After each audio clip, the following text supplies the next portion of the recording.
हमारे सभी YouTube family को बहुत बहुत जय जय श्री सीताराम।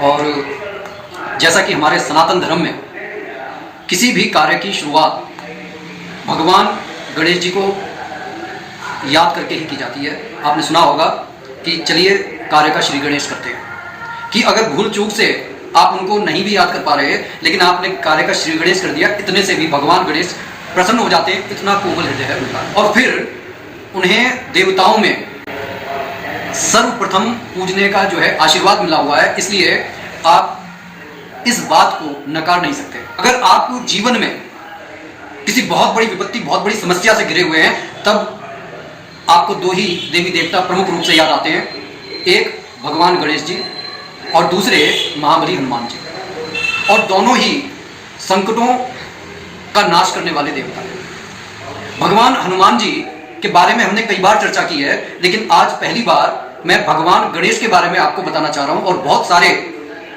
हमारे जो व्यूअर्स हैं वो भगवान गणेश जी की पूजा करते होंगे और उन्हें हो सकता है बहुत सारी बातें पता हो।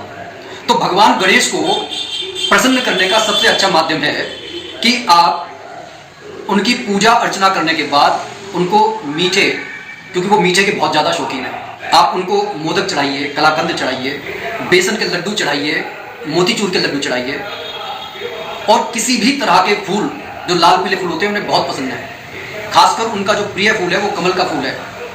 लेकिन कहते हैं ना कि आप उन्हें कोई भी फूल चढ़ाइए, क्योंकि भावों के भूखे हैं, वो आपके भाव देखते हैं।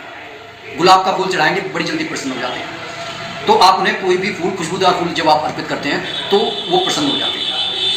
अगर फूल नहीं भी हैं तो कोई जो इत्र होता है, सुगंधित इत्र, रुई को भिगोकर आप भगवान गणेश के चरणों में समर्पित कर दें। इतने से भगवान गणेश प्रसन्न हो जाते हैं कि भक्त मेरे को कितना अच्छा माहौल दे रहा है। आप जैसा देखिए, आप जो समर्पित करेंगे, ये ब्रह्मांड है, ब्रह्मांड में आप जिस तरीके के विचारों को प्रेषित करेंगे, उस तरीके के विचार 100 गुना होकर आपके पास में लौट कर आएंगे।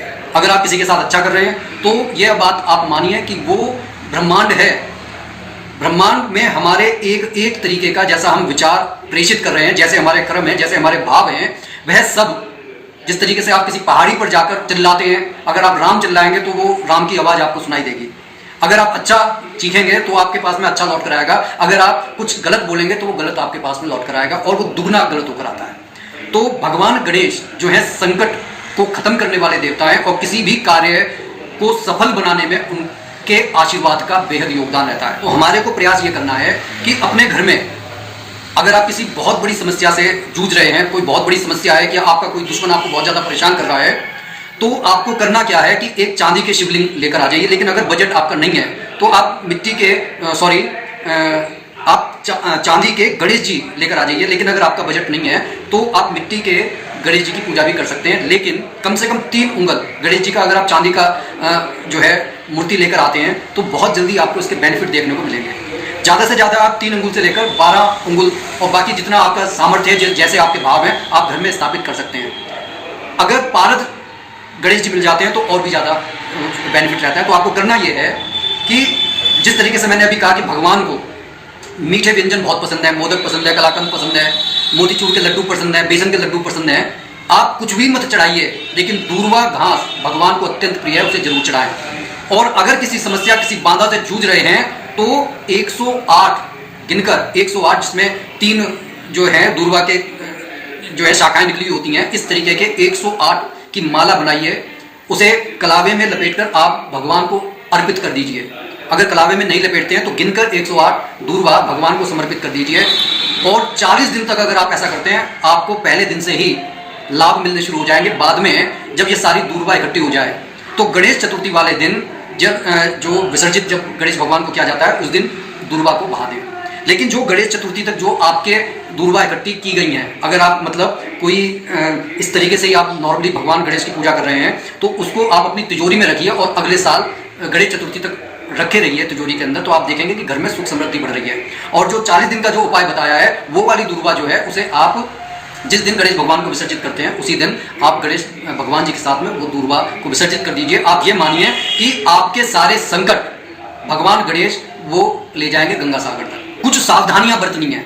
सबसे बड़ी सावधानी कि कभी रविवार को दूर्वा घास ना तोड़ें, एक दिन पहले आप दूर्वा तोड़कर अपने पास रख लें। दूसरी सावधानी आपको यह बरतनी है कि कभी भी गणेश भगवान को कोई भी फल आप अर्पित करते हैं कीजिए, लेकिन जो केला जब भगवान गणेश को अर्पित करें तो वो जोड़े में अर्पित करें। दूर्वा अगर नॉर्मली दिनों में आप अर्पित करते हैं 3, 5, 7, 21 विषम संख्या में अर्पित करें। और एक बहुत जो जरूरी बात है कि भगवान गणेश की जब आप पूजा करें तो उस समय गणेश भगवान के छोटे से मंत्र ओम गण गणपते नमः इसका जाप अवश्य 108 बार करें जब आप किसी संकट में घिरे हुए हैं, जब आप उनको दूर्वा समर्पित कर रहे हैं। और शांति के साथ जल्दबाजी में आप अगर करेंगे तो देखिए जितना आप सावधानी के साथ में आराम से मंत्र पर ध्यान देते हुए जब भगवान गणेश के मंत्र का आप जाप करते हैं तो वह मंत्र आपके मनो मस्तिष्क में धीरे धीरे से चेंजेस लेकर आता है। आप इसे महसूस कर सकते हैं। आप जल्दबाजी में बोलकर देख लेना